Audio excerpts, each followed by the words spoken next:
Ada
jauh dari Rasulullah SAW.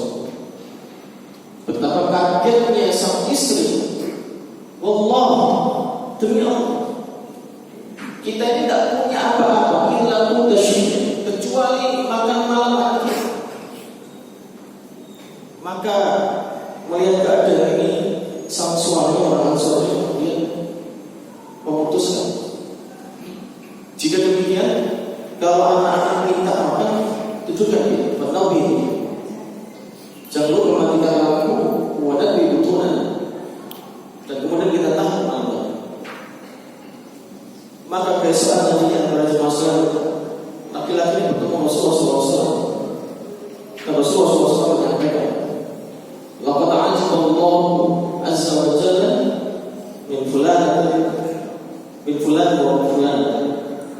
Sungguh Allah Subhanahu wa taala takjub kepada laki-laki dan perempuan. Maksudnya dalam pasal kita. Kemudian Allah Subhanahu wa taala memberikan wahyu kepada Rasulullah SAW, wa yuthiruna ala anfusihim wa kana bihim wasyah, wa may yushah nafsihi fa ulaika humul muflihun. Mereka rela berbagi, mengutamakan saudaranya, walaupun sejatinya mereka juga sangat membutuhkan. Maka barang siapa yang dirinya terjaga dari syuh itu kalimat yang mengandung kikir, pelit, bakhil. Faulaika humul muflihun. Mereka itulah orang-orang yang beruntung. Pada jemaah sekalian, betapa luar biasa orang Ansor, rela, peduli, berkorban. Di dalam Islam, istilah ini dikenal dengan kifar, wa yu'thiruna. Persaudaraan yang sangat luar biasa, yang mereka juga rela berbagi meskipun mereka itu butuh. Maka dari itu pada jemaah sekalian, tidak hanya Muhajirin dan Ansor, sebelum Islam suku Aus dan Khazraj itu bertikai. Ketika Nabi Muhammad SAW hadir, nikmat persaudaraan sudah hadir. Wa'tasimu bihablillahi jami'an wa la tafarraqu. Wadhkuru nikmatallahi 'alaikum id kuntum a'daa fa'alafa baina qulubikum. Maka pada jemaah sekalian, hadirnya Islam ini amat sangat membahagiakan dengan prinsip ukhuwah. Hanya saja ada makna yang agak sempit. Terkadang kita dapati ketika kita mendengar ukhuwah Islamiyah, seolah-olah ukhuwah Islamiyah ini hanya persaudaraan antar muslim. Padahal makna ukhuwah di dalam Al-Quran itu jauh lebih menyeluruh, holistik. Ada banyak ikatan-ikatan yang kemudian menjadikan sebuah persaudaraan. Maka dari itu, yang tadi saya sampaikan di mukadimah awal, semisal di surat Al-Hujurat ayat 10, Allah Subhanahu wa taala menyampaikan dalam firman-Nya, innamal mu'minuna ikhwah. Sesungguhnya orang-orang beriman itu bersaudara. Karena ada kesamaan keyakinan yang berbasis keimanan. Justru persaudaraan yang semacam ini lebih luas pada manusia. Meski orang mukmin itu tidak senasab, tidak ada hubungan kekerabatan secara keturunan nasab, tetapi ada kesamaan dalam akidah. Justru persaudaraan ini melewati batas-batas teritorial, baik itu antar daerah ataupun bangsa. Maka ketika saudara-saudara kita di Palestina yang mengalami penderitaan, kita di sini pun turut satu. Apa yang melandasi itu? Ada kesamaan keimanan yang satu sama lain terikat, memperhatikan. Maka kita sebagai umat muslim harus memperhatikan ukhuwah ini. Sederhananya ukhuwah Islam ini adalah persaudaraan yang berbasis nilai-nilai Islam yang diajarkan oleh Islam. Dan Islam mengajarkan kita untuk bersaudara, tidak hanya sesama kita. Makanya bahasa dianya secara humanity, kemanusiaan juga kita perlu perhatikan. Bukankah ada dua kali yang Allah ajarkan kepada kita, hablum minallah wa hablum minan nas. Ketika kita bermuamalah dengan hablum minan nas, kita tidak memilah mana yang sah dan mana yang tidak. Karena muamalah kita juga bagian dari ibadah. Selama mereka tidak merugikan kita, ya kita tetap baik. Indahnya Islam mengajak kepada kita bahwasanya konsepsi takwa itu atau yang soleh itu tidak hanya sifatnya personal, tapi mencakup sosial. Maka ukhuwah Islamiyah ini adalah persaudaraan yang didasarkan pada nilai-nilai Islam sendiri, sehingga tidak menutup hanya sebatas mereka yang seiman saja. Ada bahasa yang karena kita sebagai umat atau sebagai manusia politik, makhluk sosial, secara keturunan kita memiliki keturunan yang sama, yaitu di Nabi Adam dan Hawa. Itulah di aspek istimaiyah sosial pada jemaah Islam. Maka dari itu perlu kita pahami, belajar dari sejarah tadi, bagaimana Rasulullah SAW bersaudara, bagaimana Rasulullah SAW tinggal di Madinah dengan hadirnya Madinah Charter, piagam Madinah. Semua terakomodir dengan landasan Islam itu. Nah, dari sinilah para jemaah sekalian, yang menjadi tantangan kita adalah justru terkadang di internal kita sama muslim itu tidak menutup kemungkinan kita berselisih yang semestinya bersaudara. Dalam realitas kehidupan ini betapa mudahnya ada seorang mukmin, seorang muslim yang kemudian cepat mencemooh, cepat untuk mengejek karena mungkin perbedaan sudut pandang atau beberapa hal yang berbeda. Spirit untuk bermusuhan lebih terkedepankan daripada spirit untuk bersaudara. Ini masih di konteks sesama muslim. Bagaimana dengan tanggung jawab kita terkait dengan ukhuwah Islamiyah tadi yang mengisi dengan ada aspek bahasa dengan mereka yang berbeda keyakinan dengan kita? Bukankah agama kita juga mengajarkan untuk kita berbuat adil, tasamuh, toleransi, selagi batas-batas itu tidak terlanggar? Jelas bagi mereka yang berbeda keyakinan ada dasar lakum dinukum waliyadin. Pada aspek akidah dan budaya, ya kita tidak diperkenankan untuk mengikuti mereka atas dasar tasamuh atau toleransi muslim. Tapi di luar itu pada jemaah sekalian, kita punya tanggung jawab untuk membangun persaudaraan. Karena jika tidak, jangankan yang lain, yang sepersusuan atau saudara saja, jika tidak dilandasi ukhuwah ini, bisa bertikai dari musuh.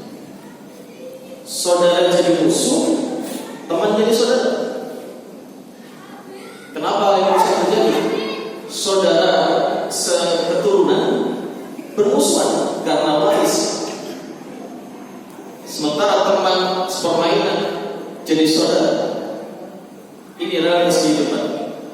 Padahal spirit persaudaraan ukhuwah Islam itu menyisir semua aspek, tidak hanya pada tataran keturunan, nasab, rodoah, persusuan, tapi jauh lebih kompleks bagaimana kita berhubungan secara baik, baik itu sesama akidah maupun di luar akidah.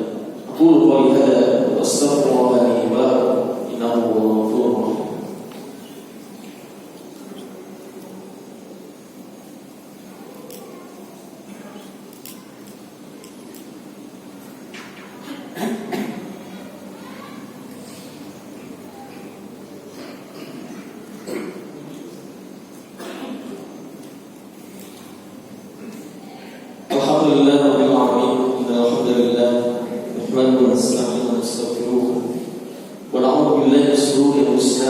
سيئات أعمالنا من يهد الله فلا مضل له ومن يضلل فلا هادي له أشهد أن لا إله إلا الله وحده لا شريك له وأشهد أن محمدا عبده ورسوله لا نبي بعده اللهم صل وسلم وبارك على محمد وعلى آله وأصحابه أجمعين يا أيها الذين آمنوا اتقوا الله حق تقاته ولا تموتن إلا وأنتم مسلمون. Ma'asyiral muslimin, jemaah-jemaah syurga Allah. Aspek basyariah termaktub di surat Al-Hujurat ayat 13. Di sana Allah Subhanahu wa taala berfirman, "Ya ayyuhan nasu inna khalaqnakum min dzakarin wa untha wa ja'alnakum syu'uban wa qabaila lita'arafu inna akramakum 'indallahi atqakum innallaha 'alimun khabir." Allah Subhanahu wa taala telah menciptakan manusia ini dengan adanya laki-laki dan perempuan, dan kemudian menjadikan bersuku-suku dan berbangsa-bangsa. Tujuannya adalah lita'aruf. Dari semua itu pada jemaah sekalian, yang mulia di sisi Allah adalah mereka yang bertakwa kepada Allah Subhanahu wa taala. Sesungguhnya Allah Maha mengetahui lagi Maha teliti. Pada jemaah sekalian, untuk membangun ukhuwah itu dibutuhkan beberapa hal yang harus kita tahu. Yang pertama dari ta'aruf. Jalan pertama adalah kita harus saling kenal. Dan terkadang ini juga menjadi kelemahan di internal kita. Sesama muslim untuk saling kenal pun terkadang masih minim pada jemaah. Jika ta'aruf sudah dilakukan, maka naik jadi tafahum, jadi faham. Mereka yang dekat akan kenal, berbeda dengan mereka yang jauh. Jika sudah faham, jadilah ta'aruf. Prinsip ta'aruf inilah yang kemudian diperintahkan oleh agama. Wa ta'awanu 'alal birri wat taqwa. Kalau menolonglah kalian dalam kebaikan dan takwa, tapi tidak semua pertolongan tolong itu dibenarkan, karena ada yang dilarang. Wala ta'awanu 'alal itsmi wal 'udwan. Dan jangan tolong dalam hal dosa ataupun bermusuh. Dan yang terakhir yaitu takaful, saling memberi jaminan. Belajar bagaimana Rasulullah SAW mempersaudarakan Muhajirin Ansar ini. Orang-orang Ansar sudah diapresiasi oleh Allah Subhanahu wa taala sikap kita. Jika kita memang belum bisa di ranah itu, setidaknya kita tidak mendolimi orang, setidaknya kita tidak menyengsarakan orang. Terlebih ketika seseorang punya kedudukan, karena justru pemimpin itu punya tanggung jawab yang besar. Maka sungguh dolimlah ketika pemimpin yang kemudian tidak peduli dengan apa yang dimiliki. Maka pada saat sekalian yang dirahmati Allah, sebagai penutup, sekali lagi, ukhuwah bersaudara adalah anugerah dari Allah Subhanahu. Banyak dalam beberapa ayat yang kemudian menjelaskan wadhkuru ni'matallah. Di antara kita diperintah untuk mengingat nikmat-nikmat Allah terkait dengan persaudaraan. Bagaimana Allah mengingatkan kita agar kita senantiasa bersaudara, terlebih kita seiman sesama muslim.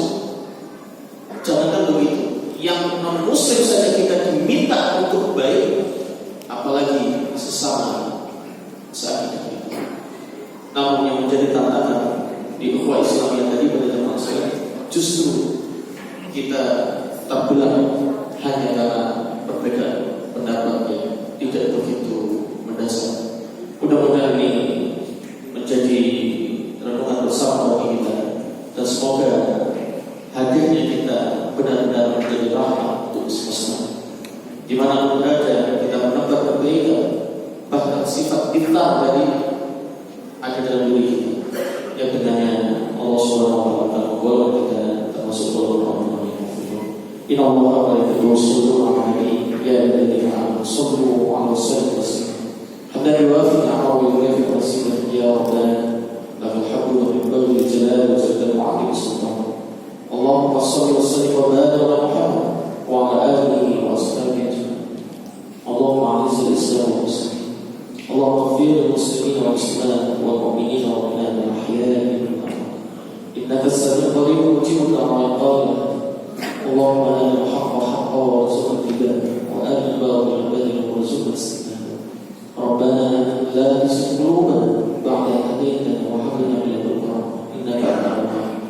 اللهم يسر لنا أمورنا ولا تعسر، اللهم لا سهل إلا ما جعلته سهلا وأنت الذي أخذنا إلى شئت سهلا. يا مقلب القلوب ثبت قلوبنا على دينك، يا مصرف القلوب صرف قلوبنا على طاعتك. ربنا آتنا في الدنيا حسنة وفي الآخرة حسنة وقنا عذاب النار. سبحان ربك رب العزة عما يصفون وسلام على المرسلين والحمد لله رب العالمين. عباد الله، إن الله يأمر بالعدل والإحسان وإيتاء ذي القربى وينهى عن الفحشاء والمنكر والبغي يعظكم لعلكم